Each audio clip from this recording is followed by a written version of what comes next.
very happy to participate here. I think as a secretary of AATM-Bangladesh-Chapter, maybe we responses are late, and we response, I also says that it happens due to these COVID sounds, but it is late, but still it's ongoing, and I'm very happy, and we are promising you that a lot of young stars are coming on the field of transfusion, and they will push us, they will bring us to all the scientific programs and scientific activities. I wish the success of these webinars, and I wish a very good health of you all. Thank you.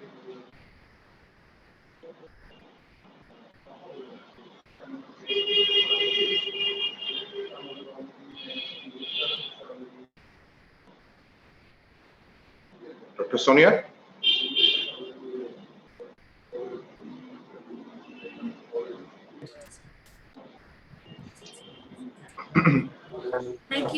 Thank you, Dr. Sheikh Ziauddin, for your opening speech. We are really glad to hear you. So now I'd like to invite the Department of Transfusion Medicine. Thanks, Dr. Sonia Shormin, ma'am. Now,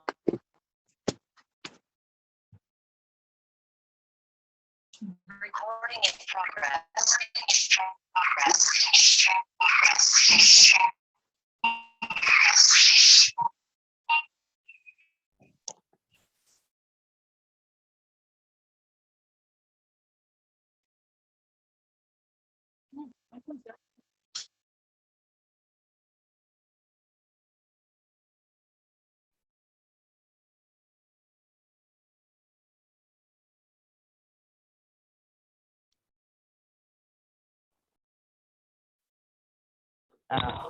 sorry for the interruption. Thank you, Dr. Sonia Shormin, ma'am. Now I would like to invite our first presenter, Dr. Farhana, who is currently working as Assistant Professor of Transfusion Medicine and Clinical Hematology Department, Bardem General Hospital, Dhaka, Bangladesh. She has 10 years of working experience in the field of transfusion medicine. She published 12 research papers, which published in different national and international journals. She has 4 oral presentations, both in national and international level. So I would like to request Dr. Farhana to start his presentation. Thank you.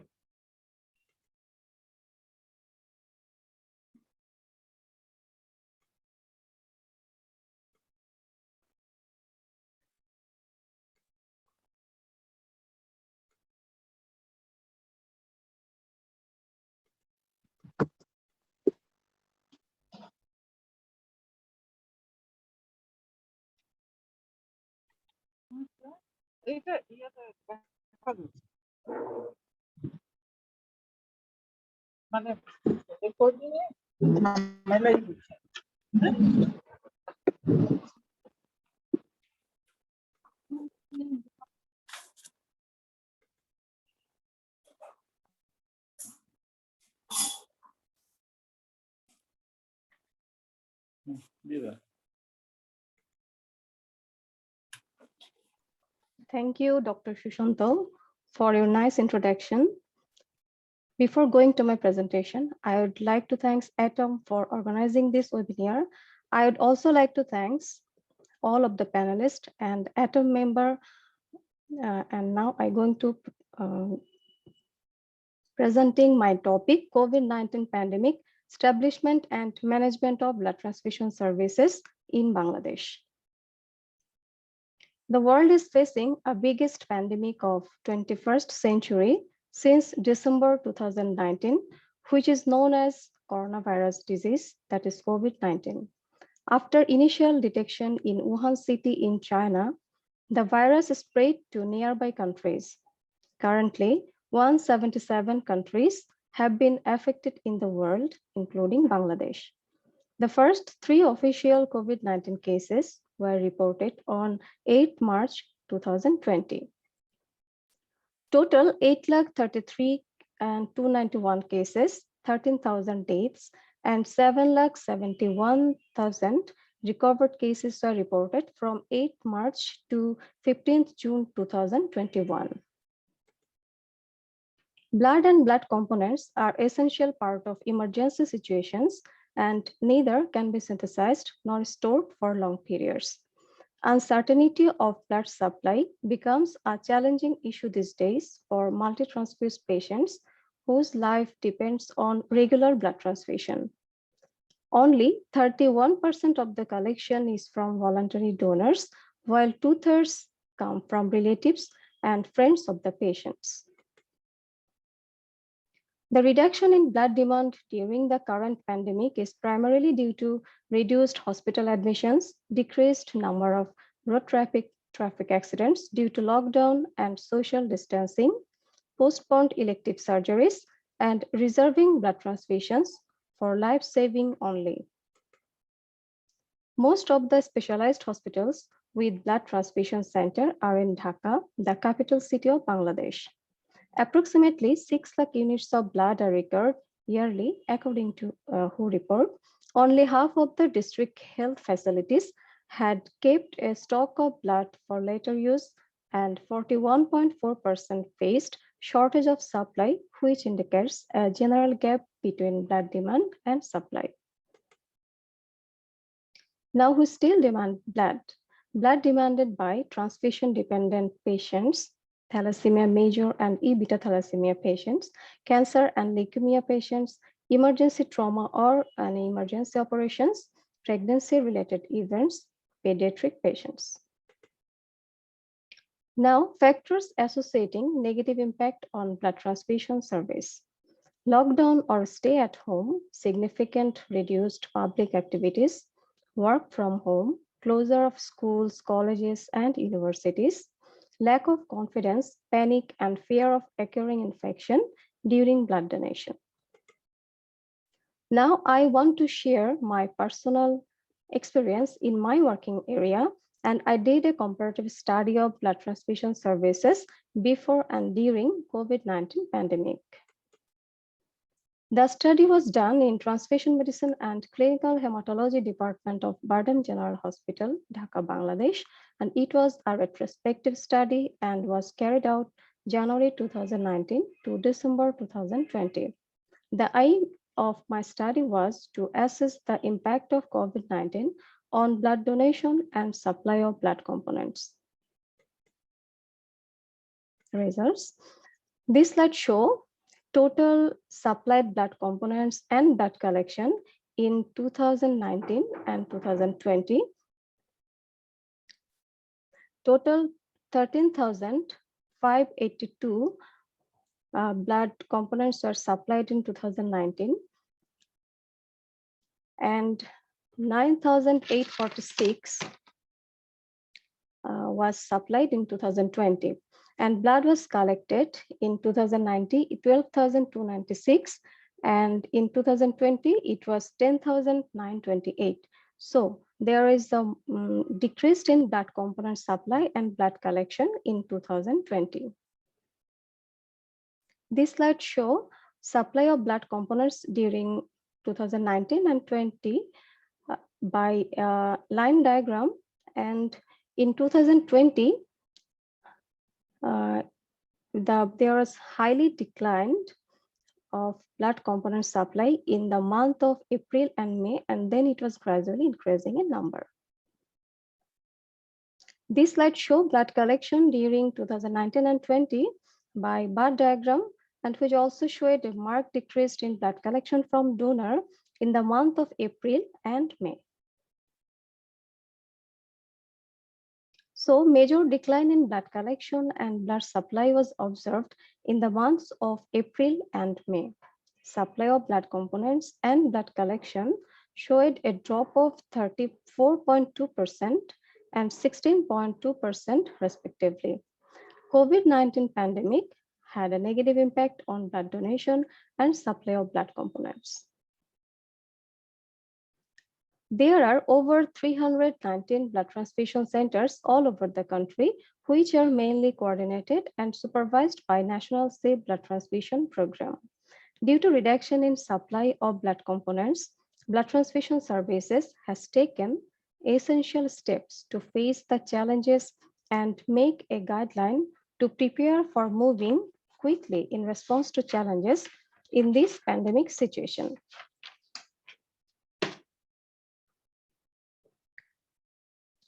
This is our interim national guideline for blood transfusion services in this pandemic, and which mainly focuses on donor safety, donor screening, collection and screening of blood from donor, blood component preparation, daycare blood transfusion services, and staff management and reduction of community spread. For donor safety, all prospective blood donors are ensured to wear surgical masks, have their temperature checked, and use of alcohol hand rub. Deferral policy concerning travel and contact history. Use of pulse oximeter to know the oxygen saturation of the donor.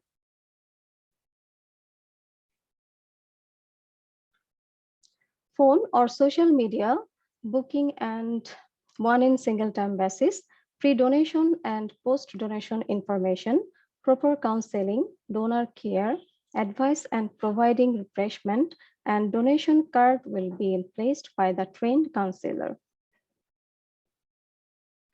Now, special screening or deferral criteria of blood donor. The donor whose symptoms meet standardized definition for COVID-19 should be referred for testing and isolation with national control policy. Donor who had a positive test for SARS-CoV-19 but never had symptoms should be deferred for 28 days after the last positive test. If the prospective blood donor who are symptomatic or feeling unwell and suffering from cough, sneezing, fever, and difficulty in respiration should defer from blood donation for 28 days. If prospective blood donor have history of close contact with COVID-19 positive patient should refrain for 28 days. Whether the prospective blood donor came from abroad should be advised to donate blood 28 days after the end of quarantine or isolation period. If donor had history of receiving COVID-19 vaccine, should be deferred for 28 days, but for life-saving purpose, blood can be donated after 14 days.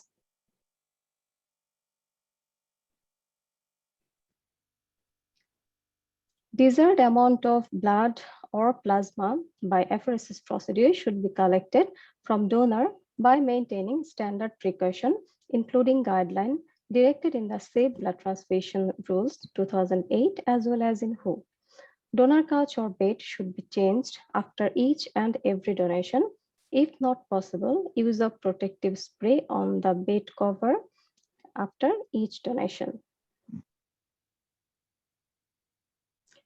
Now, collection of blood sample from donor. All phlebotomists are ensured to wear reusable PPE and others as per WHO guideline and request to collect blood sample with standard precaution as well as follow WHO guideline.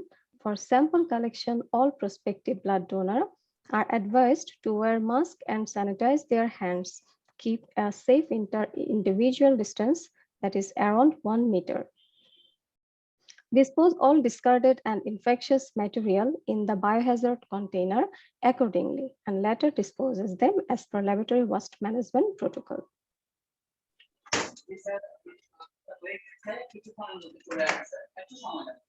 Now, infectious disease screening, grouping, antibody screening, and other testing done as per Safe Blood Transfusion Rules 2008 with standard precaution and as per WHO guideline. Switch to manual testing and minimal use of automated equipment for consumable management in COVID pandemic. Now, blood component preparation. Preparation of specific blood components like single donor platelet by apheresis procedure to fulfill the shortage in platelet concentrates, collection and preparation of convalescent plasma for treatment of critically ill patients, establishment of awareness regarding restrictive transfusion strategies, and also the use of transfusion alternatives like iron preparation, erythropoietin, factor VIII, albumin, and intravenous immunoglobulin. The floor area of blood transfusion center should be cleaned hourly with the chlorine solution, and equipment, instrument, furniture, door, lock, and key of all material should also be cleaned frequently with the chlorine solution by the cleaner. During daycare blood transfusion, all patients should maintain hand hygiene and wear surgical masks.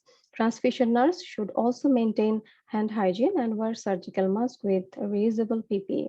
All transfusion should be given as per safe blood transfusion rules with standard precaution as well as in WHO guideline. Transfusion bed should be organized at least 1 meter, if possible 2 meter apart. It is not necessary to organize outdoor voluntary blood donation camp due to home quarantine.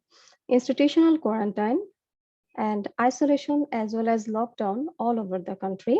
Indoor blood collection may be done by requesting the donor by phone call, mobile phone, SMS, and using other methods. Request the donor to attend with a time interval and maintain hand hygiene and social distancing. Now, staff management and reduction of community spread. Temperature and symptoms checked before reporting their duty. Provide adequate PPE to staff.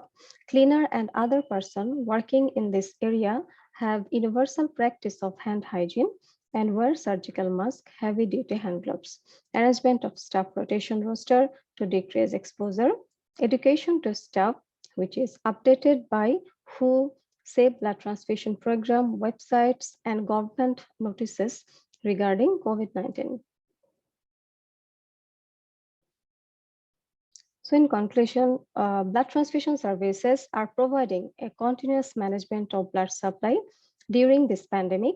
Coordination from every level, right from top government officials to the common general public, is an indispensable part to establish and management of blood transfusion properly. Mass media can play an important role to make this possible. Thank you for patience hearing.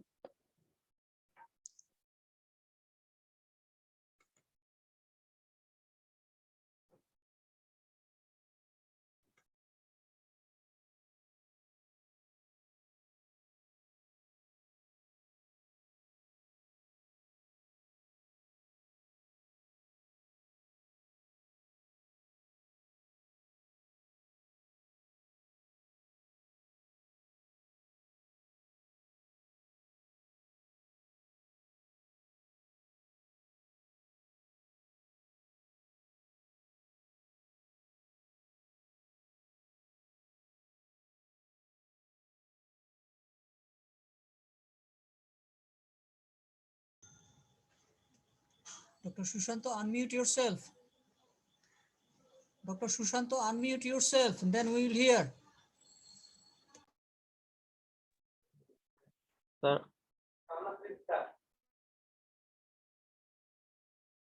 Yes. Dr. Tamanna, please start. Unmute yourself, please. Please unmute yourself, Dr. Tamanna.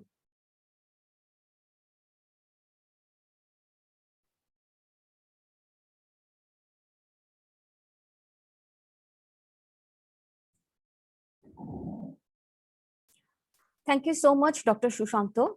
I would like to thank ATM for arranging this webinar in this corona pandemic. I would like to thank all the panelists and all the ATM members who are listening from country and abroad. So today my topic is stem cell transplant, an evolving role of transfusion medicine specialist. Before going to detail, I would like to describe why I use the word evolve over here. Evolve describes a development that is taking its time. So stem cell transplant is new for our country, and our role in this sector is very vital, and it's progressing day by day. From today's presentation, I am going to share those roles from my own personal experience.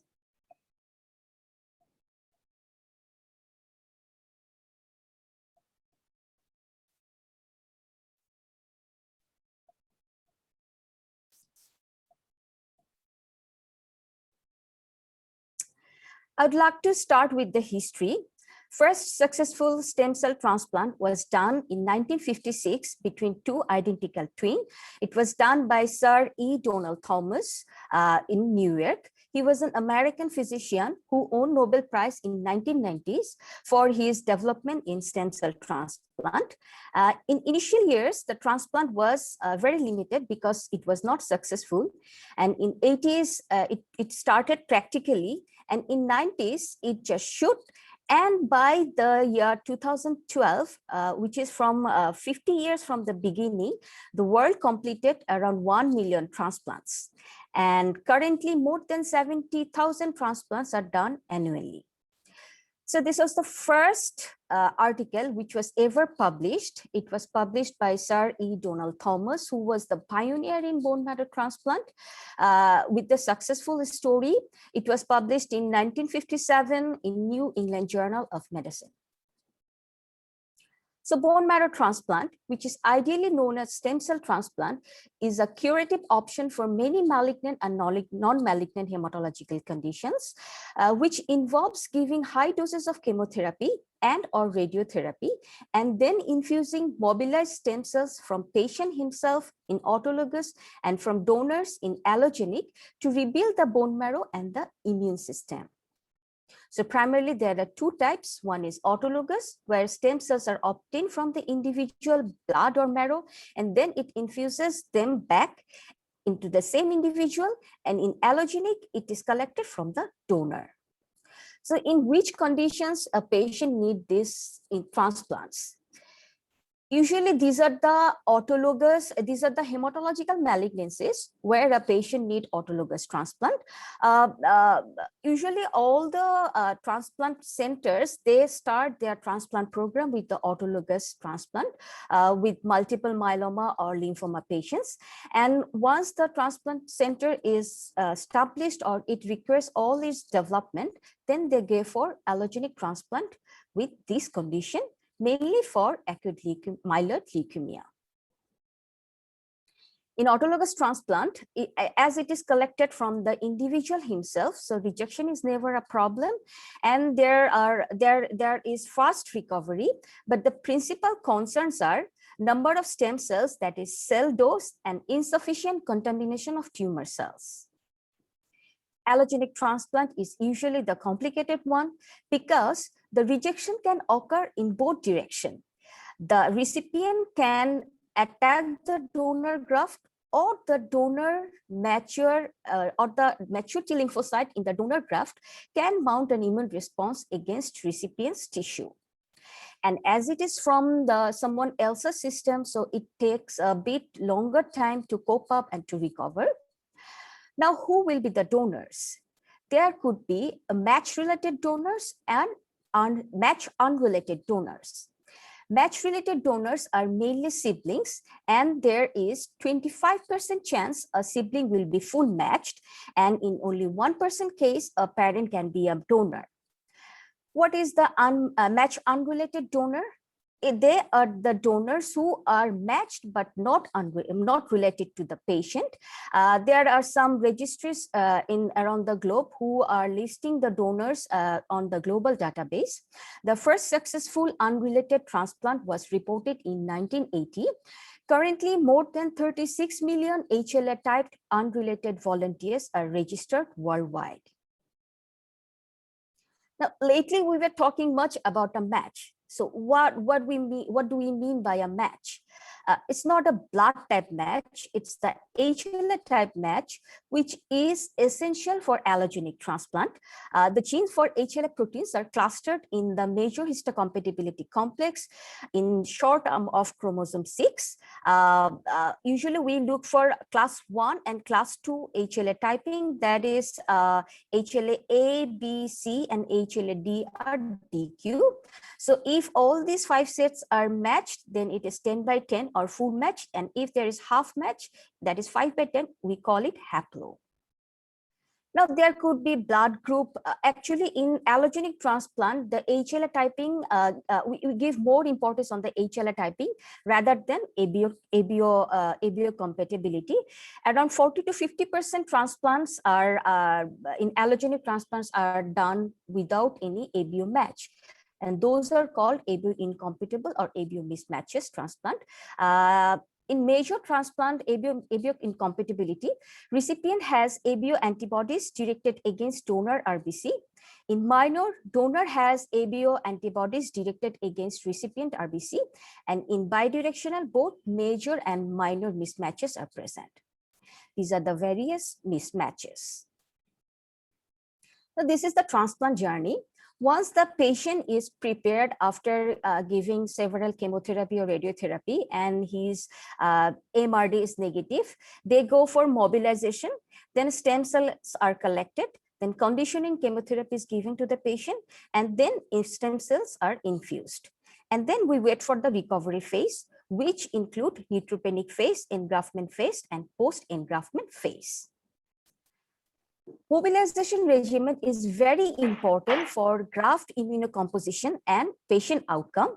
A sufficient collection of hematopoietic stem cell is mandatory as it circulates very few number in peripheral blood. So they has to mobilize from bone marrow to peripheral blood by various cytokines. We usually use GCSF for 5 days. Around 15% of autologous transplant patients may have mobilization failure. And in those situations, plerixafor can help to overcome that problem. Now, like I was saying, some patients may have mobilization failure. How do we measure this mobilization failure? Or I can say, how do we know it's time for collection or the collection is good? For those questions, we will have to look for the CD34 cell count. Our hematopoietic stem cell expresses CD34 on their cell surface. So number of CD34 count in the graft is the major and most important indicator for graft quality. Usually, if it is more than or equals to 20 cells per microliter, we go for the collection. And most of the centers fixed with the cell dose of 2.5 to 6. Yeah, they consider them as optimum. Then the stem cells are collected.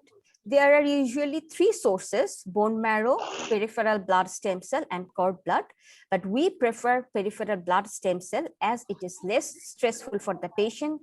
It can be done in outpatient basis, and it leads faster engraftment and hematological reconstitution. Then the patient is giving with various myeloablative or non-myeloablative conditioning therapy, and stem cells are transfused just like a blood transfusion using a central line after pre-medication for 20 minutes to 1 hour. And after that, the recovery phase is started with neutropenic phases. In this phase, patient is very susceptible to infection. Supportive care and antibiotic therapies are mainstay for successful passage of this phase. Then the engraftment phase, here neutrophil actually takes 8 to 10 days and platelet average 10 to 12 days for engraftment.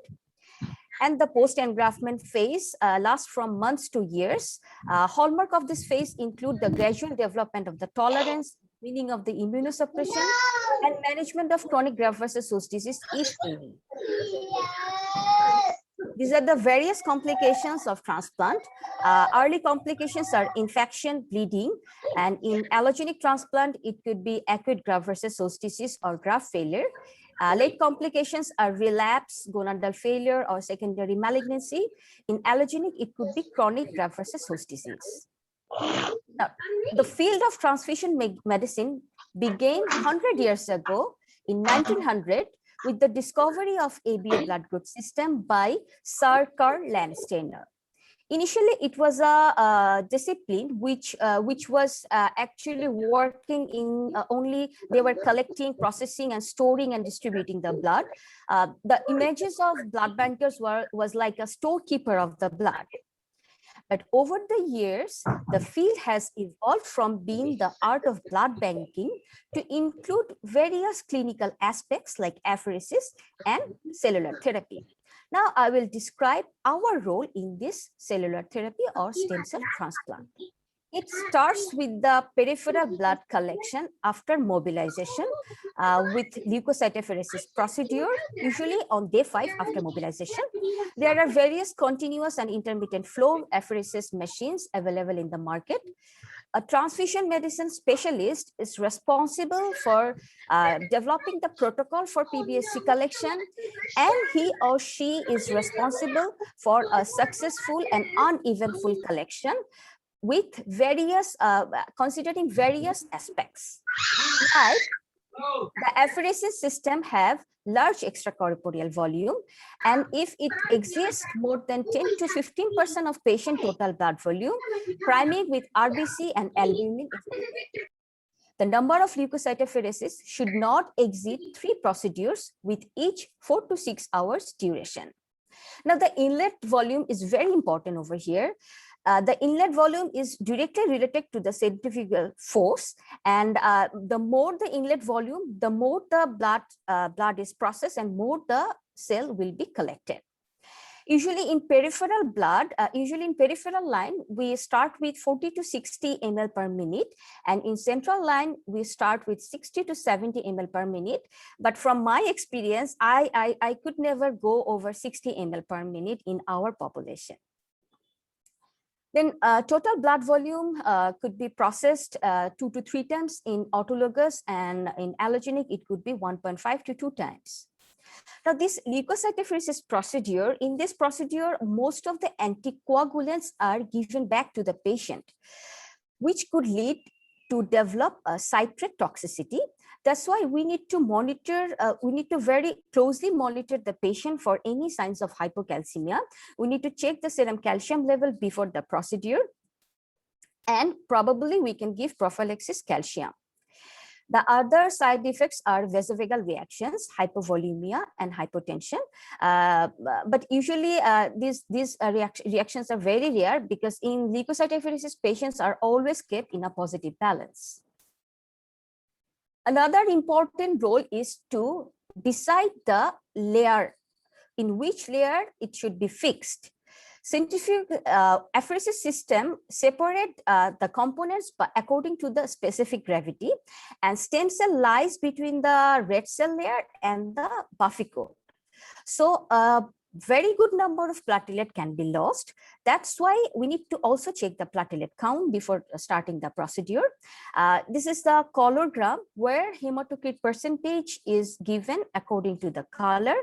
The more lighter the color, the more platelet will be lost. And if we can keep the color between 7.5 to 5%, less platelet will be lost. And in autologous, we usually try to keep the color between 3 to 5%. And in allogenic, if it is a major mismatch, more lighter color should be focused. And in minor mismatch, more darker color is focused. Next role is in the graft manipulation. It is usually needed in the allogenic transplant to optimize the volume and cellular composition of the collected peripheral blood stem cell. The final product of leukocytopheresis can contain at least 20 ml of donor blood cell, and in bone marrow harvest, it could be up to 350 ml. In major ABU incompatibility, this can lead to pure red cell aplasia or delayed or failed engraftment, which can be prevented by red cell depletion. In minor ABO mismatch, there can be an acute hemolytic reaction, or there can develop a passenger lymphocyte syndrome due to high isoagglutinin titer of the donor, and which can be prevented by plasma reduction. The basic manipulations can be done by simple centrifugation. I want to share my own personal experience. Actually, my first experience with plasma reduction. It was a 14-year-old patient with AML. And his donor was his 8 years old full match sibling. After his donor had high titer, and it was patient's blood group was B positive and donor blood group was O positive. So it was a minor mismatch transplant. After collection, we separated the plasma using the simple centrifugation, and it was infused to the patient. And the patient recovered very early. He had his engraftment on day +17 and was discharged without any complications. He already passed his 100 days, first 100 days, and still now he is doing good. Next role is in the cryopreservation. After collection of peripheral blood stem cell, we can store it for maximum 72 hours at 2 to 6 degrees Celsius. In certain situations, these fresh stem cells are infused, or it is cryopreserved within 48 hours or less for up to 20 years. A number of different protocols are used worldwide. It can be diluted with autologous plasma, or specialized cryoprotectant solution can be used. This is me. I'm preparing the cryo bags with cryoprotectant solution. And after preparing the cryo bags, they are we keep it in this controlled freezer, and the temperature goes down to -90. And once it is -90, we immediately dump into liquid nitrogen tank in -196 temperature. If the stem cells are cryopreserved, then the thawing then we need to thaw it, and it should be a bedside thawing in water bath at 37 degrees Celsius, and it should be infused within maximum time span of 10 to 20 minutes. These are the various immunohematological support we can give in a transplant patient, like antibody screening and identification. Isagglutinin titers give a guideline for graft manipulation. In ABO incompatible, we can manage the compatible unit, we can do the secretory studies, and so many others. This is one of the most important support that we can give. Stem cell transplant patients need transfusion support for their cytopenias, and usually they need irradiation blood 2 to 3 weeks prior to the transplant, and after transplant around 3 months for autologous, and in allogenic after starting the conditioning to up to 6 months or more. In allogenic transplant, these patients need irradiated blood. Selection of compatible units in case of ABO and RH incompatible transplant according to institutional protocol is another big role. And also keeping track of all the ABO and RHD incompatible patients for switching group is needed. Now, this is the transplant scenario of Bangladesh.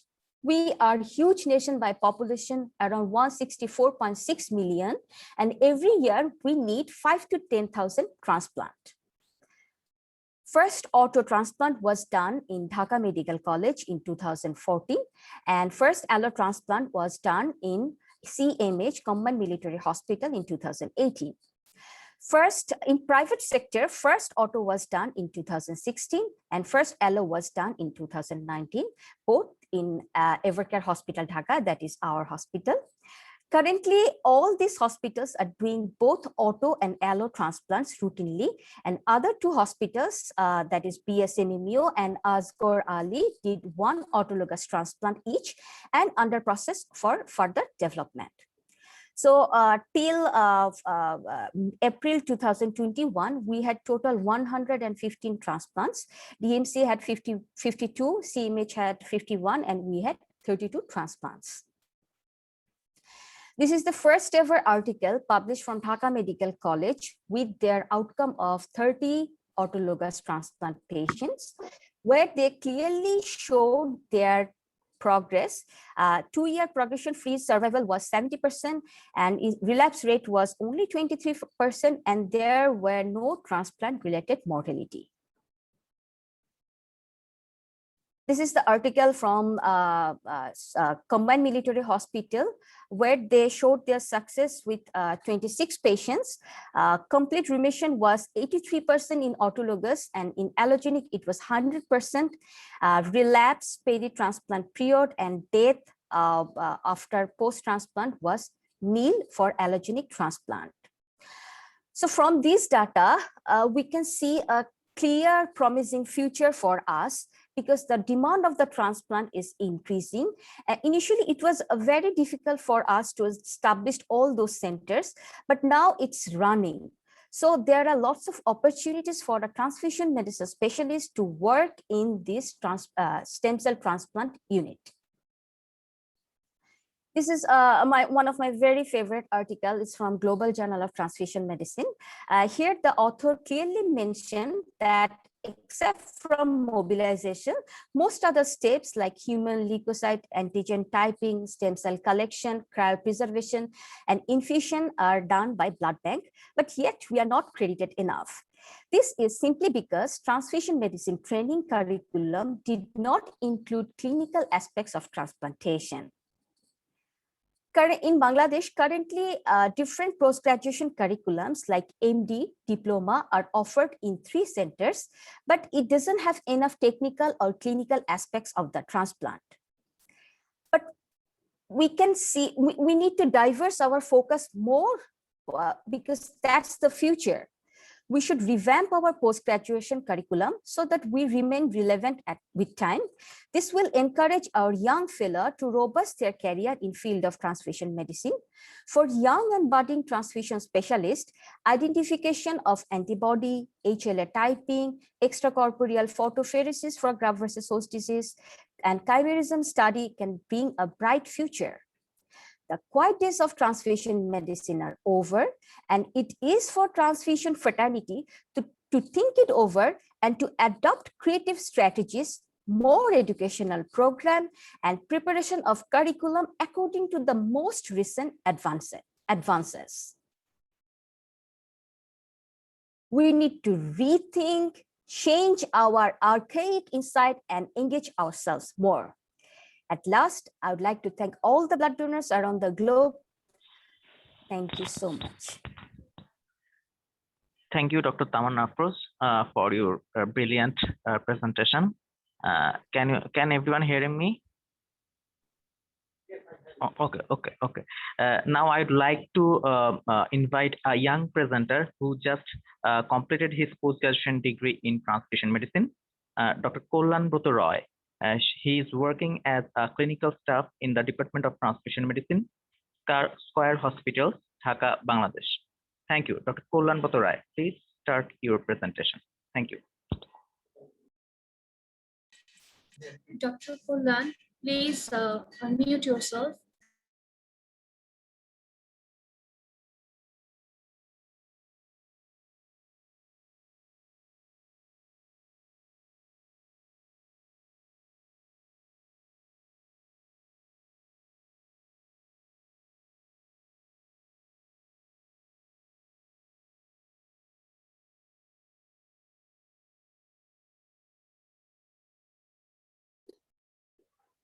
Am I audible to everyone?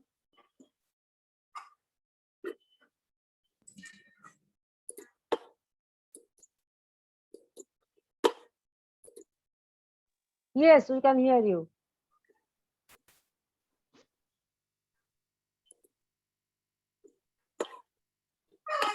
Hello and good morning, everyone. And it's an honor and privilege for me to be here and present in front of such learned audiences about the role of high volume plasma exchange in acute liver failure and our experiences.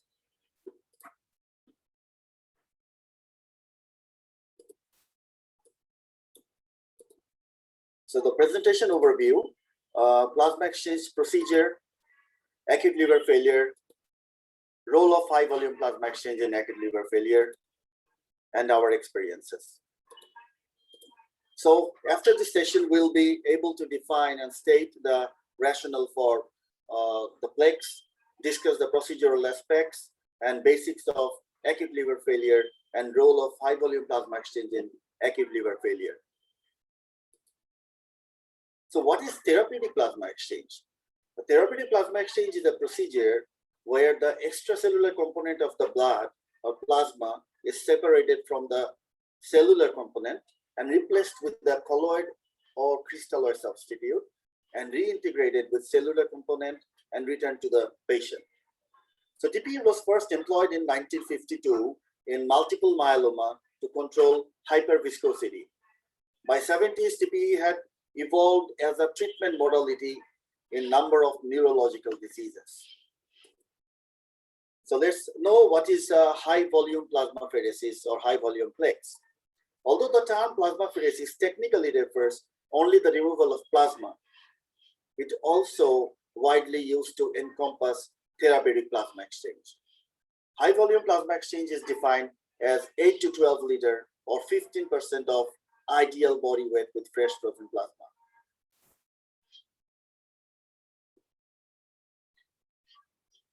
One randomized study and separate case series have demonstrated the safety and potential improvement in transplant-free survival with the use of high volume plasma exchange.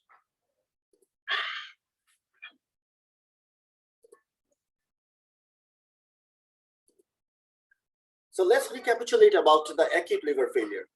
The most widely accepted definition of acute liver failure includes the evidence of coagulopathy and any degree of mental alteration or encephalopathy in a patient without pre-existing cirrhosis. And the disease course is of less than or equal to 26 weeks. So what happens in acute liver failure? The failure of the liver function and the effects of extrahepatic system. So these both altogether, if are not controlled, can lead to a multi-organ failure in acute liver failure.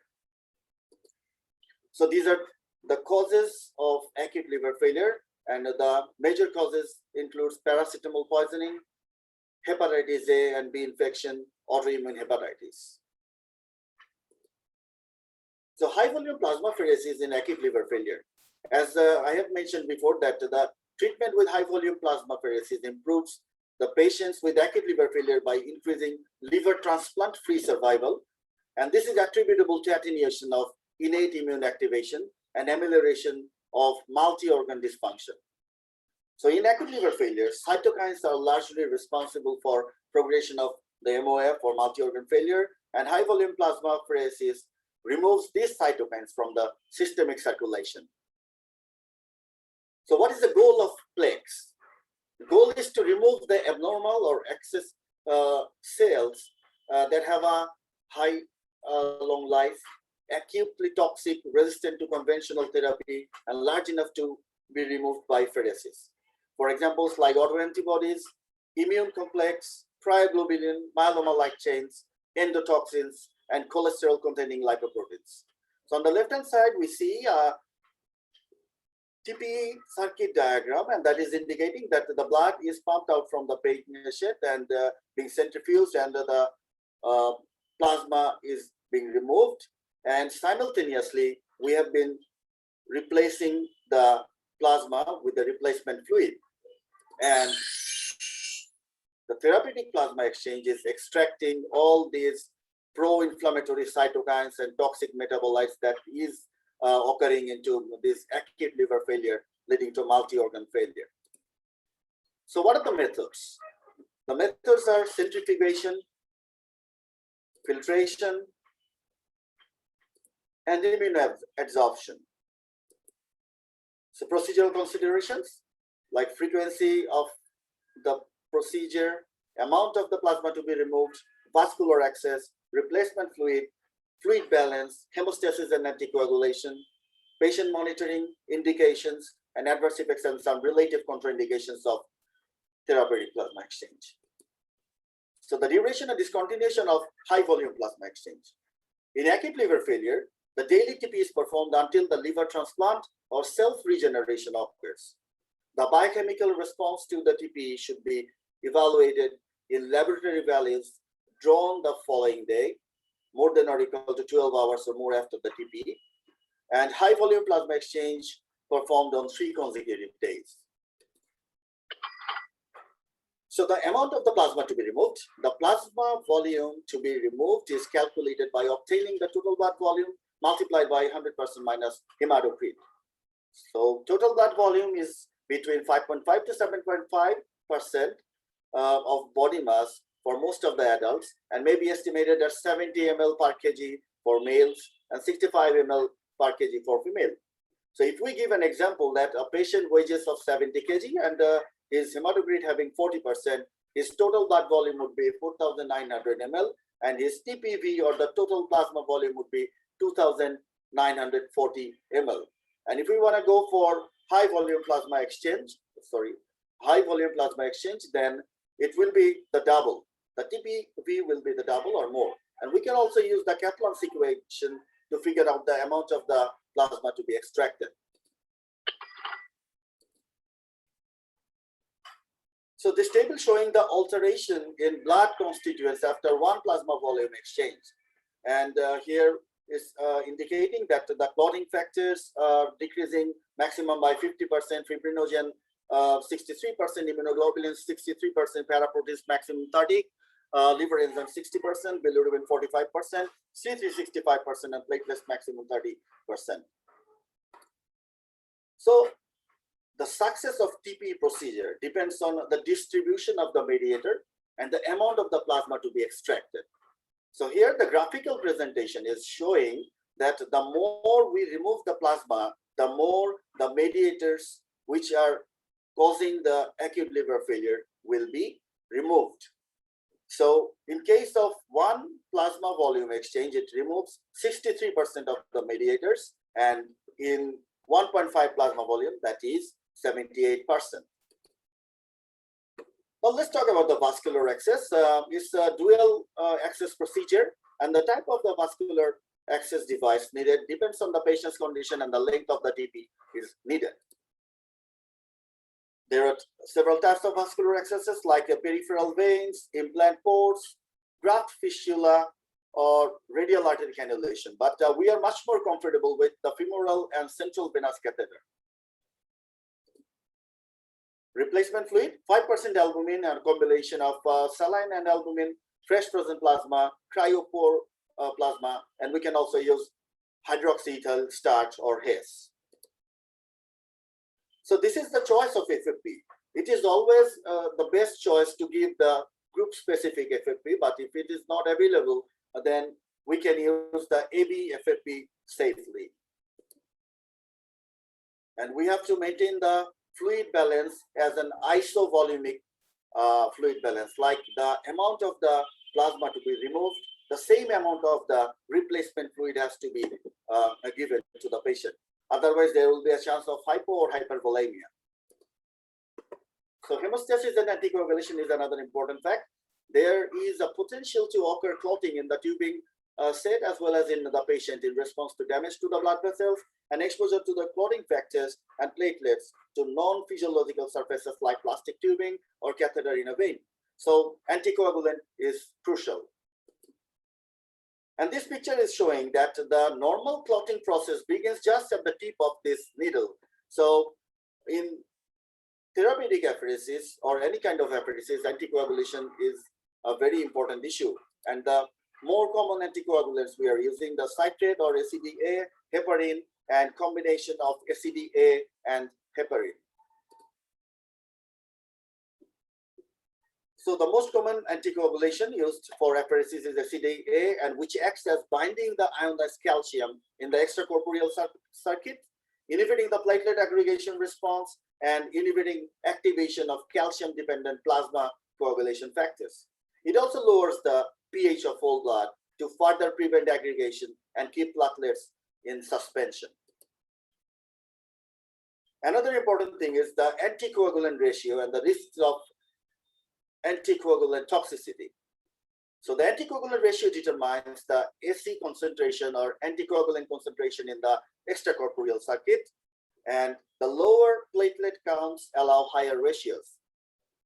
So we usually keep it 1:14 when we use the replacement fluid as FFP, and in case of albumin, that keeps 1:12. So the individuals at risk for citrate toxicity, who has got a low body weight, women, older patients, hepatic disease, and renal disease. Patient monitoring, pre-procedure. We need to see the CBC, electrolyte panel, coagulation studies, and the disease-specific indicators. During procedure or procedure, monitoring the comfort of the patient and frequently checking the vital signs is very much important. And post-procedure is the center and the patient-specific. So here is the ASFA guideline, and that is indicating in case of acute liver failure, the TPE category 3 and grade 2, and high volume plasmapheresis belongs to category 1, grade 1 in ASFA guideline 2016. And here the replacement fluid, we have been using the plasma and albumin, and the frequency is on daily basis. So this picture is showing the application of therapeutic plasma exchange, and that is just from ophthalmology to angiology or from dermatology to hematology. We are using the advantages of therapeutic plasma exchange in multiple areas of our patients. And also this therapeutic plasma exchange is a broad spectrum procedure that is serving the humanity in many more new cases. For example, it is also been used in case of a snake bite to save the patient with Miah due to the snake bite with therapeutic plasma exchange. So many more to come to serve the humanity by this therapeutic plasma exchange. So pathophysiological changes in TPE.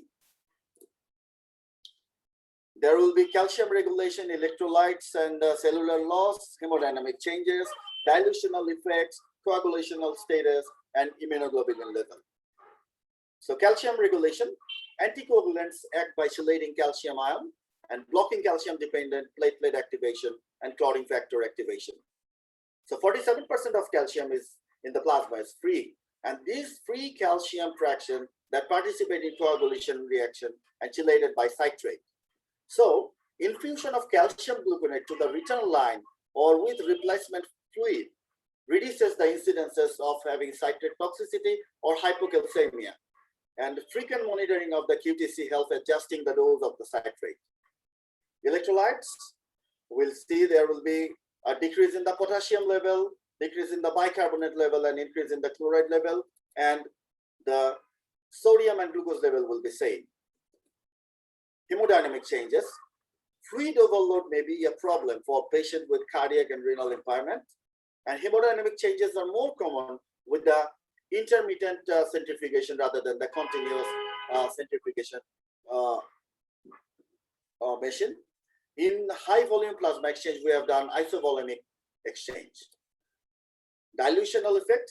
TP can remove the pharmacological quantity of the blood of the drug, depends on its volume of distribution, its T half-life, and whether it is administered immediately before or during the pheresis.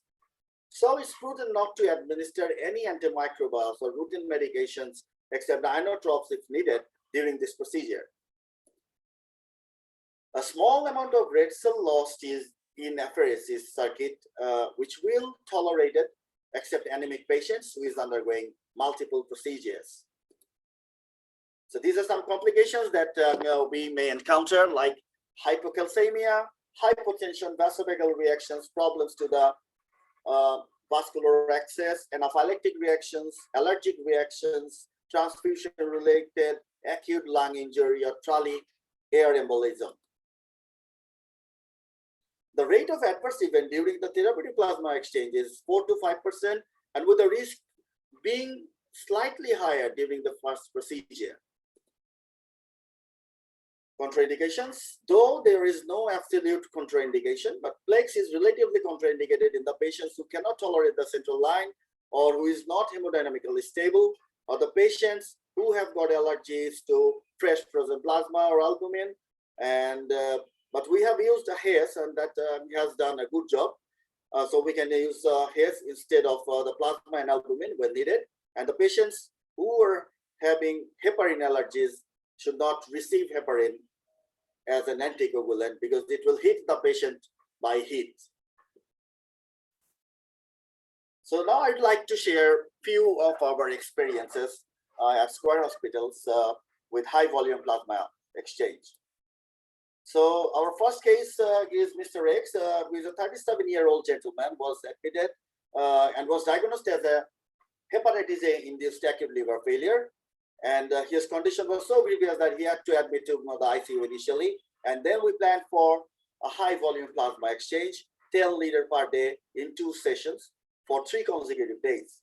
And after getting 3 consecutive sessions of high volume plasma exchange, he was shifted to cabin and later on discharged at home. So here are his biomarkers.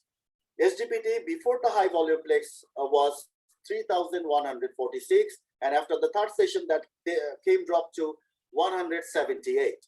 And bilirubin was initially 18.8, and after the 3rd session that became 8.9. The second case is also a case of acute liver failure of hepatitis A induced acute liver failure with rhabdomyolysis, and he was admitted to the ICU and initially, and we performed a high volume plasma exchange 10 liters per day in 2 sessions for 2 consecutive days. And after getting 2 consecutive sessions of high volume plasma exchange, he was shifted to cabin and later on discharged at home. His biomarkers were initially SGPT was 2,122, and after the first session that came 1264, and after the second session came dropped to 234. Bilirubin was initially 10.4. After the first session, it down dropped to 7.4 and later on 5.5. And CPK was initially 5,294, and after the second session came to 300. We were not able to perform the 3rd session due to the economic constraints of the patient. And the 3rd case is Mrs. Z, a 33-year-old woman. She was also admitted with acute liver failure, hepatitis E induced, and was admitted to ICU initially. And we performed high volume plasma exchange 9 liters per day in 2 sessions for 3 consecutive days. And after getting the 3 sessions, she was shifted to cabin and later on discharged at home. And her biomarkers initially was SGPT 2,665, and after the second session it came dropped to 715 and later on 174. And bilirubin was initially 14.8, and after the 3rd session that came dropped to 6.8. Since 2019, we have successfully performed 94 sessions of high volume plasma exchange in 12 patients of acute liver failure of multiple reasons. And some challenges we face are counseling and convincing the patient party, because TP is performed in the ICU or HDU setup. During the procedure, allergic reactions and hypocalcemia that can be managed easily, and lack of skilled manpower, lack of the proper infrastructure, and expenses that many are not capable to afford. So in conclusion, a very few studies have looked at high volume plasma exchange treatment in acute liver failure, and further studies are warranted as to assess the utility of high volume plasma exchange in specific etiology of acute liver failure. So our experience in high volume plasma exchange is really an effective therapy mitigating the acute liver failure and reducing the mortality as well as the chances of liver transplantation. So these are my references, and thank you for your patience. Thank you very much. Thank you, Dr. Kalyan, for your brilliant and informative talk. Now, I would like to move on to Dr. Navajyoti Chaudhary, sir, President, AATM International Chapter. Sir, would you please welcome us and please praise your voice for us, few words. Thank you, sir. Hi everybody. आप लोग caiman आছেন? ভালো? Yes. Hello sir. Thank you. I can speak little bit of broken Bengali, you know, because basically I'm from Assam. But it is very nice to see this meeting And I'm extremely sorry. Me and Icos was fighting to log in.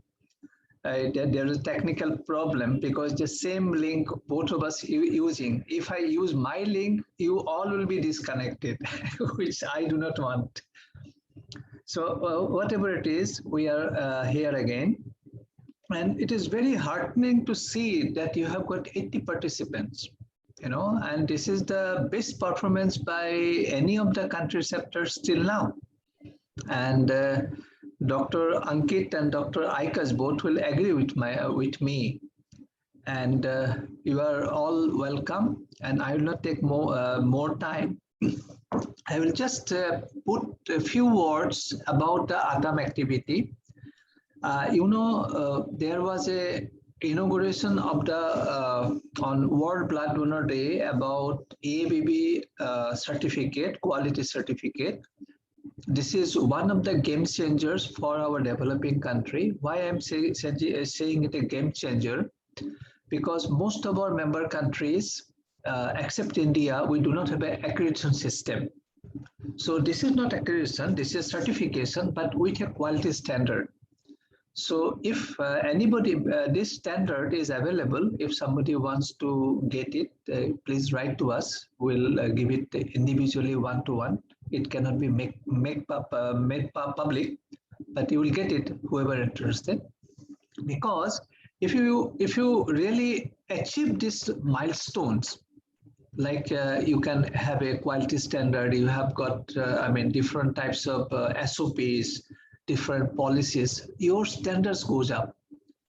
So why I'm saying so much about this standard, you just read it, and we are also posting some of the material in coming days in the website, and it is going to improve our quality standard in the whole region. That is number one.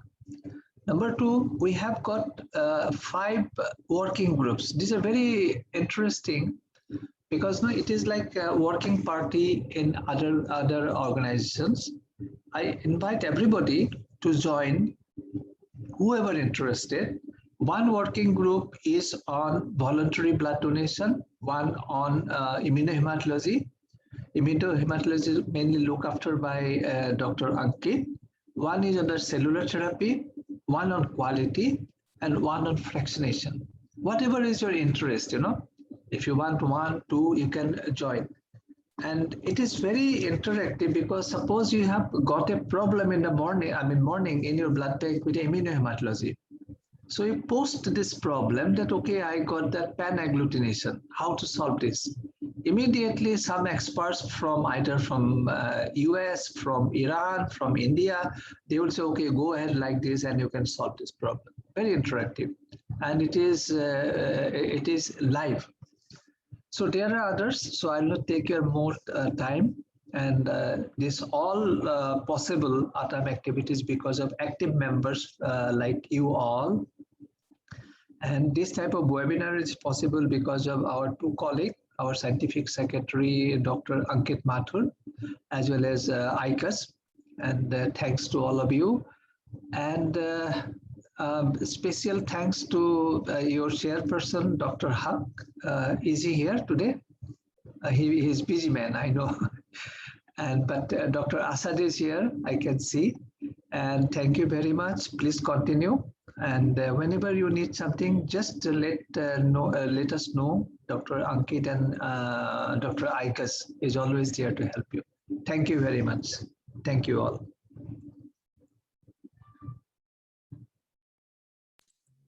Thank you, sir. Sir, should we go to our question and answer session finally? And thank you everyone, and especially to our presenter for their informative and interesting words, and to our valued audience as well as the participants for their active hearing. Hopefully the presentation is beneficial for all. I think so. Now you can raise your hands or ask any questions to our chat box for to our presenters. They will answer it for. Thank you.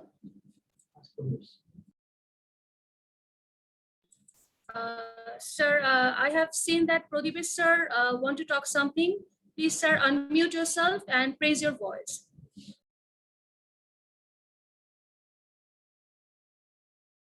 Pradeep sir, please raise your, you have raised your hands. Please ask your question, sir.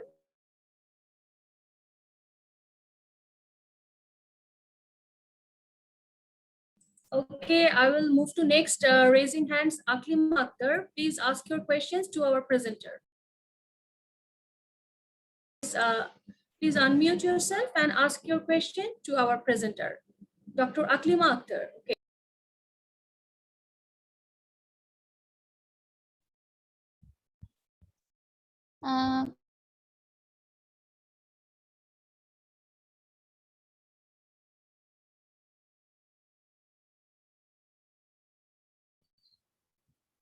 Assalamu alaikum. I am Dr. Aklim Akhtar, Phase B Resident Transfusion Medicine, BSMU. I have a question to the first presenter, Dr. Farida. Thanks for your nice and informative presentation.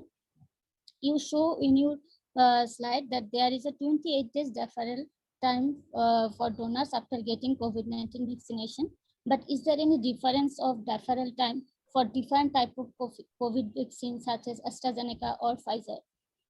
Thank you. Thank you. Thank you for your nice question, Dr. Urmi. Though we are all well informed that if donor is free from all symptoms or receive mRNA-based vaccine like AstraZeneca or Pfizer or Moderna, there is no need to deferral. But in our country, we are guided by our DG Health that donors should be deferred at least 28 days, but it may be 14 days in case of life-saving purpose for more of our highest concern of our patients and their safety. Thank you.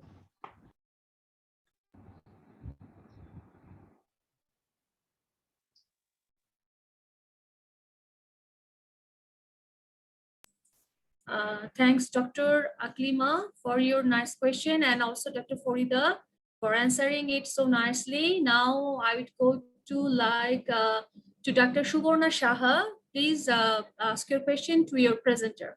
Thank you. Thank you for your nice presentation. My question to the second presenter. My question is, how do you store this stem cell? And another one, what are the obstacles do you face during collection in this pandemic situation? Thank you. Thank you, Dr. Suborna, for your nice question. After collection, we can store the stem cell in 2 to 4 degrees Celsius for maximum 3 days, that is 72 hours. We can use it freshly, or we can put it in cryopreservation in liquid nitrogen in -196 degrees Celsius. The cryopreservation should be started before 48 hours of before 48 hours. And in cryo, if we do the cryopreservation, we can keep it for more than 20 years. And in this corona pandemic obstacles, actually the transplant patients or the donors, they need to be COVID negative. So first requirement is they has to be COVID negative, and then we go for the collection. We have red zones, gray zones in our hospital, and we are collecting without any obstacles nowadays. Because first we are doing the COVID test, and if it comes negative, then we go for the collection. So yes, we are providing services to the patient is our prior concern. Thank you. Thank you, Dr. Tamanna, for answering it so nicely. Now I will again move on to Pradeep sir. Can you please ask your question to any presenter you would like for? Pradeep sir, if you want to ask any question, you will go for. Yes. Okay. I think sir is busy. Okay. Thank you, sir.